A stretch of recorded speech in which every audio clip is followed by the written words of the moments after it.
नमस्कार दोस्तों, स्वागत है आप सभी का आपके फिर से अपने YouTube चैनल पे। दोस्तों, कल हम आपके बीच एक वीडियो लेके आए थे जो कि आपको पीछे दिख ही रहा होगा, डिस्क्रिप्शन बॉक्स में भी दिख रहा होगा कि उत्तराखंड में अलग अलग जनपदों में जनपद वाइज के हिसाब से शिक्षा विभाग में फोर्थ क्लास की जो वैकेंसी निकली है उसके बारे में कल हम आपके बीच में एक वीडियो लेके आए थे। वीडियो के बाद बहुत सारे लोगों के बहुत सारे सवाल थे, बहुत सारे लोगों के फॉर्म भरने में बहुत सारी दिक्कतें हैं, बहुत सारी प्रॉब्लम्स हैं।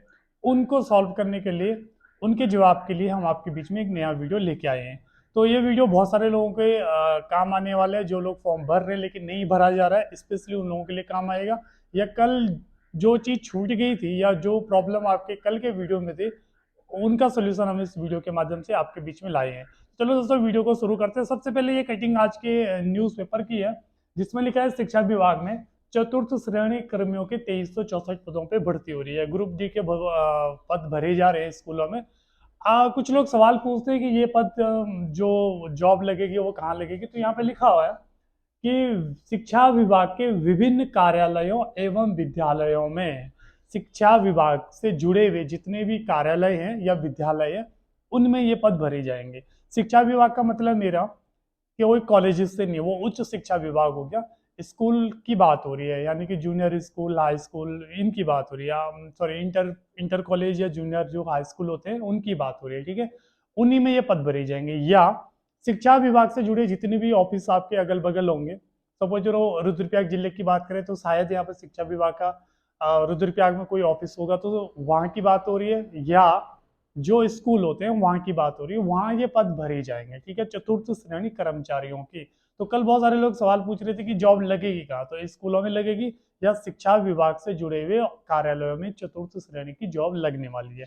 इसके अलावा दोस्तों इसमें लिखा हुआ है कि बहुत सारी चीजें कल ये वीडियो में हम लोगों ने आपको डिटेल्स में बताई थी, मैं अभी आपको थोड़ा सा वैसे रेफरेंस दे रहा हूँ। इसके अलावा दोस्तों इसमें 364 पद हैं, आउटसोर्स के माध्यम से भरे जाएंगे, यानी कि आउटसोर्स के माध्यम से पद भरे जाएंगे। ऐसा मत समझना कि सरकारी जॉब लगने वाली है, ये सरकारी कार्यालय में जॉब लगेगी लेकिन आउटसोर्स के माध्यम से। अलग अलग जिलों में वैकेंसी है। 135 उत्तरकाशी जिले में, 268 टिहरी में, 106 रुद्रप्रयाग में, उधम सिंह नगर में, 182 पिथौरागढ़, पौड़ी, चंपावत, देहरादून, हरिद्वार और नैनीताल के पदों राज्य में, जिले में ये वैकेंसी, इतने सारे पद निकले हुए हैं। दोस्तों बहुत सारे लोग एक और सवाल पूछ रहे थे, तो जरा मैं इसमें ये वाला ऑप्शन ढूंढ लूँ। इसमें लिखा हुआ है कि चतुर्थ श्रेणी कार्मिकों की भर्ती में स्थानीय युवाओं को प्राथमिकता दी जाएगी। ये जो लाइन लिखी हुई है, अलग बात है कि भर्ती होते होते क्या सरकार इस लाइन पर रहती है कि नहीं रहती, ये बात की बात है। फिलहाल जो न्यूज़पेपर की कटिंग आप दिख रहे होंगे, स्थानीय युवाओं को प्राथमिकता दी जाएगी, यानी कि सबसे पहले आपको जो आपके अगल बगल जितने भी आपके स्कूल होंगे या कार्यालय होंगे, अगर आप वहीं के रहने वाले हो तो आपको प्राथमिकता दी जाएगी। कुछ लोग ये सवाल पूछते हैं क्या हम दूसरे जिले से फॉर्म भर सकते हैं, तो जी नहीं, आपको अपने ही जिले से केवल फॉर्म भरना है, जहाँ के आप मूल निवासी हो। आप सिर्फ एक ही जिले से फॉर्म भर सकते हैं, और एक जिला सिर्फ वो जिला है जहाँ के आप मूल निवासी हो। आप किसी दूसरे जिले से फॉर्म नहीं भर सकते हैं, क्योंकि ये जो मेरिट लगेगी, क्योंकि ये जो सिलेक्शन होगा वो डिस्ट्रिक्ट वाइज होगा, और ये जो पद भी है वो डिस्ट्रिक्ट वाइज है। अब बात करते हैं दोस्तों इसमें फॉर्म भरना कैसे है, क्योंकि अधिकतर लोगों को फॉर्म भरने में दिक्कत हो रही है। तो रोजगार प्रयाग पोर्टल के माध्यम से फॉर्म भरना है। तो शुरू करते हैं, देखते हैं रोजगार प्रयाग पोर्टल पे क्या क्या दिक्कतें हो रही हैं। यह रोजगार प्रयाग पोर्टल आपके सामने दिख रहा होगा। यहाँ पर आपको लॉगिन पर, ये जो प्रयाग पोर्टल खोलेंगे सबसे पहली बार तो आपको ऐसा दिखेगा, लॉगिन का बटन दे रखा है, लॉगिन पे क्लिक करना। जॉब सीकर साइन अप दे रखा है, पहली बार जो लोग रजिस्टर होंगे तो जॉब सीकर साइन अप पे क्लिक करके अपने को रजिस्टर करना। रजिस्टर करते वक्त आपको आईडी और पासवर्ड मिलेगा, तो यहाँ पर आईडी और पासवर्ड डाल के, कैप्चर डाल के लॉगिन कर देना, ठीक है। मेल और फीमेल दोनों के लिए वैकेंसी है, तो हर कोई जिन्हें वो मेल फीमेल है सब लोग अप्लाई कर सकते हैं। जब आप लॉगिन करोगे दोस्तों तो यहाँ पर आपको ऐसा पेज दिखेगा। सबसे ज्यादा दिक्कत लोगों को फॉर्म भरने में यहीं पे हो रही है। तो कुछ चीजों को आपको जरा ढंग से समझना पड़ेगा कि आप ये फॉर्म भर रहे हैं तो आप क्या क्या मिस्टेक्स कर रहे हैं। सबसे पहली बात, एज की बात करते हैं। जब आप इसको लॉगिन करोगे तो यहाँ पर प्रोफाइल एंट्री बटन दे रखा है, तो आपको इस प्रोफाइल एंट्री बटन पे क्लिक करके ये सारे ऑप्शन खुलने दिखेंगे आपको। ये सारे ऑप्शन भरने हैं, personal, contact, physical, education, language, experience, skill, preference और डिक्लेरेशन। आपको ये पूरी चीजें भरनी है।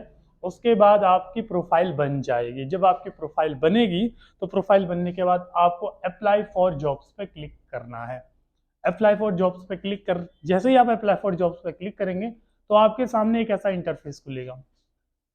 अच्छा, बहुत सारे लोगों को अंदर जाके ये दिक्कत हो रही है कि उनके पास ये वाला ऑप्शन आ ही नहीं रहा है। जब आप यहाँ से अप्लाई फॉर जॉब्स पे क्लिक करेंगे तो आपको नीचे ये सारी जॉब दिखेंगी जो भी अभी आउटसोर्स पे निकली हुई है। आपको क्या करना है, आप खोजे पे क्लिक कर रहे होंगे, नीचे कुछ नहीं आ रहा होगा। यहाँ पर आपको कक्षा 9 एवं उससे नीचे सिलेक्ट करना है। जब आप यहाँ पर से सिलेक्ट करोगे फिर खोजे पे क्लिक करेंगे तो नीचे सारी जॉब खुल जाएगी। अच्छा, अब नीचे सारी जॉब खुलेगी तो क्या क्या ऑप्शन है, बहुत सारी वैकेंसी यहाँ पर दिख रही होगी, अलग अलग जॉब खुली है। फिलहाल हम शिक्षा विभाग की बात करते हैं तो यहाँ पर आपको दिखेगा कि शिक्षा विभाग उत्तरकाशी, शिक्षा विभाग रुद्रप्रयाग, शिक्षा विभाग टिहरी गढ़वाल, ऐसे अलग अलग जिलों के लिए अलग अलग तरीके से आपको चीजें दिख जाएगी। आपको किस जिले के लिए अप्लाई करना है, जिस जिले के लिए आपको अप्लाई करना है आगे आवेदन करे पे क्लिक कर लेना और आपका फॉर्म पूरा हो जाएगा। जैसे आप अप्लाई कर लोगे यहाँ पे अप्लाई का ऑप्शन दिख जाएगा कि आपने अप्लाई कर दिया है। देखो मैंने सो जो यहाँ पर रुद्रप्रयाग जिले के लिए अप्लाई करा हुआ है तो यहाँ पे अप्लाई का ऑप्शन आ रखा है, यहाँ पे आवेदन करेगा ऑप्शन आ रहा है क्योंकि यहाँ पर अभी अप्लाई नहीं हुआ है। अच्छा, कितने लोगों ने अभी तक अप्लाई कर दिया यहाँ पर आपको दिख रहा होगा। आवेदन की तिथि जो लास्ट डेट है वो आवेदन तिथि जो है 3/2/2026 है और ये अगले महीने तक चलेगी। एक महीने तक ये भर्ती चलेगी, 3 फरवरी से चालू होगी है और अगले मार्च तक एक महीने तक ये फॉर्म भरे जाएंगे। अच्छा, अब इसमें खास बात है कि यहाँ पर जो अनिवार्य शैक्षिक योग्यता लिखी है वो बिलो एसएससी लिखी हुई है। ठीक है, जो लोग ये सारा काम कर लेंगे उनका फॉर्म सबमिट हो जाएगा। लेकिन प्रॉब्लम हो रही है, लोगों को फॉर्म भरने में बहुत सारी दिक्कतें हो रही है।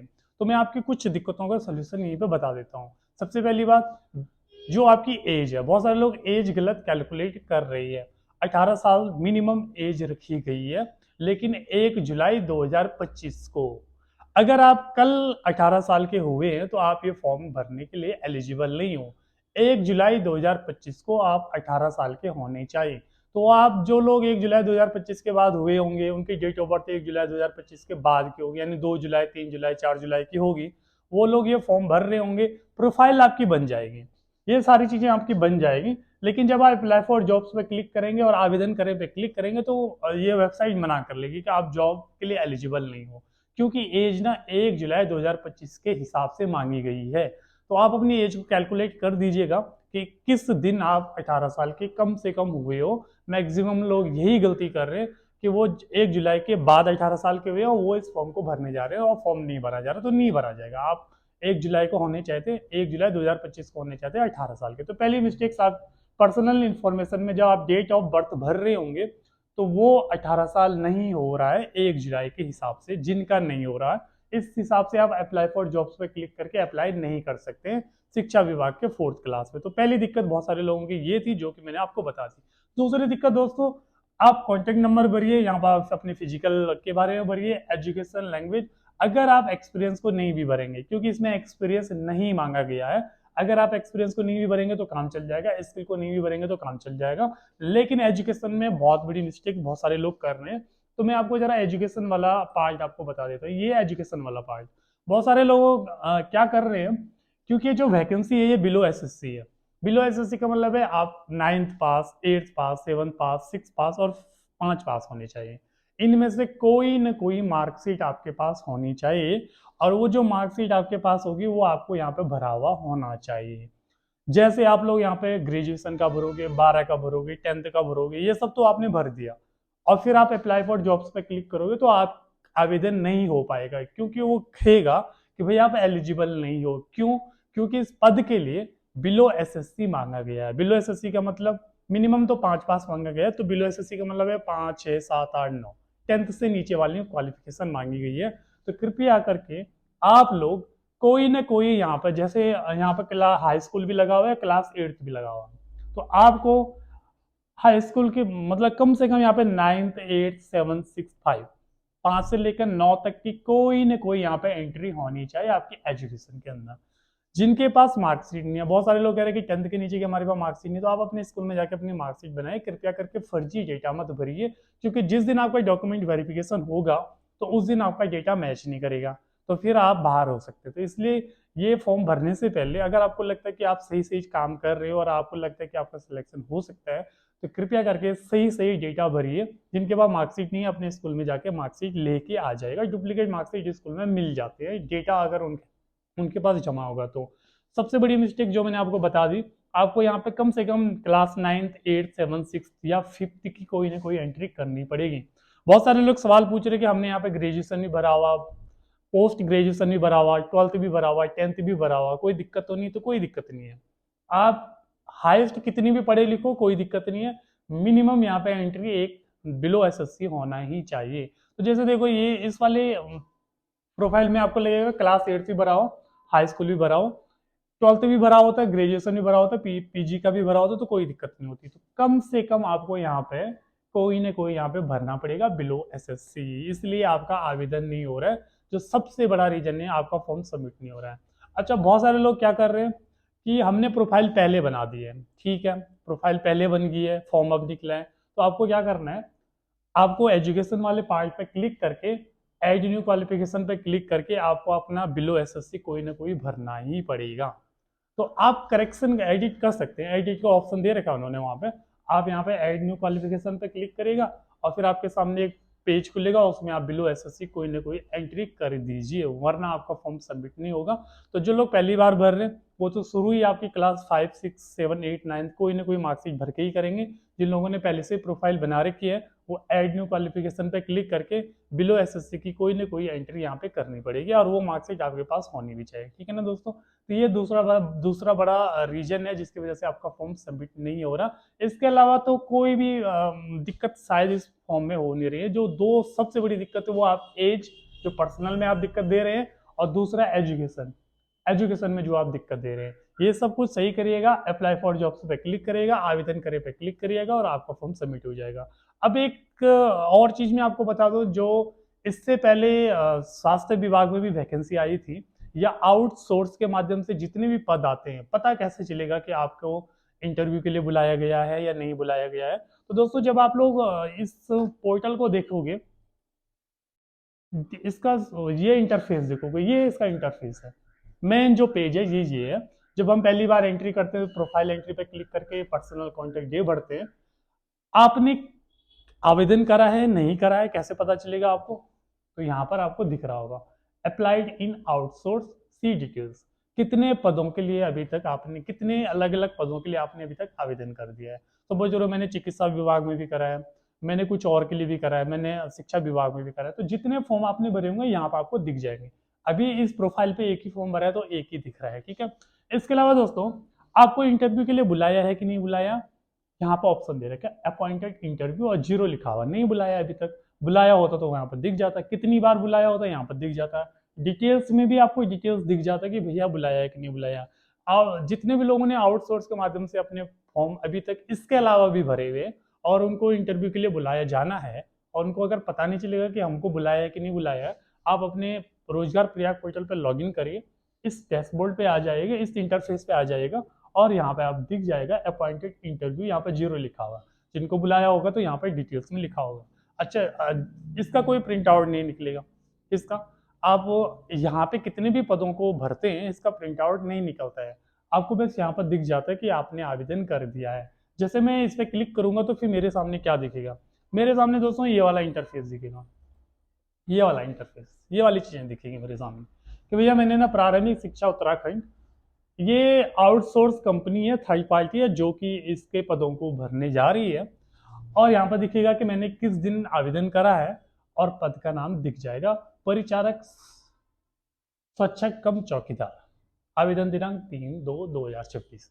तो जब हम इस पर फॉर्म भरते हैं तो अगर आपको लगता है कि भैया इसका प्रिंट आउट दे दो, प्रिंट आउट नहीं मिलने वाला है इसका। आप बस यहाँ पर देख सकते हैं कि आपका फॉर्म अप्लाइड हो गया है। प्रिंट आउट मिलेगा तो प्रोफाइल जो बनती है प्रयाग पोर्टल पे उसका प्रिंट आउट मिलता है। जो फॉर्म अप्लाई करा उसका प्रिंट आउट नहीं निकलता है, वो यहाँ पर जस्ट ऐसे दिखता है कि आपने भर दिया, आपने अप्लाई कर दिया। तो दोस्तों ये सारी प्रॉब्लम है, ये सारी समस्याएं हैं जो कि हमने आपको कोशिश करी एक थोड़ी सी कि आपकी ये सारी समस्याएं दूर हो जाए। शायद इसमें बाद में इंटरव्यू होगा और इंटरव्यू के हिसाब से इसमें सिलेक्शन होगा। तो हमने आपकी सारी समस्याएं तो सॉल्व कर ली, लेकिन आपको थोड़ा सा एक काम करना है, आपको चैनल को सब्सक्राइब भी करना है, शेयर भी करना है अपने दोस्तों के साथ, ताकि बहुत ज़्यादा से ज़्यादा लोगों को जानकारी पहुंचे। और सब्सक्राइब इसलिए करना है कि ताकि हमको भी अच्छा लगे कि हम भी आपके लिए ऐसी जानकारी लेके आए और भी ज़्यादा जानकारी लेके आए, हमारा भी हौसला बढ़ता जाएगा। तो दोस्तों आज के लिए धन्यवाद। बाकी कोई दिक्कत हो तो आप कमेंट बॉक्स में कमेंट कर सकते हैं। धन्यवाद।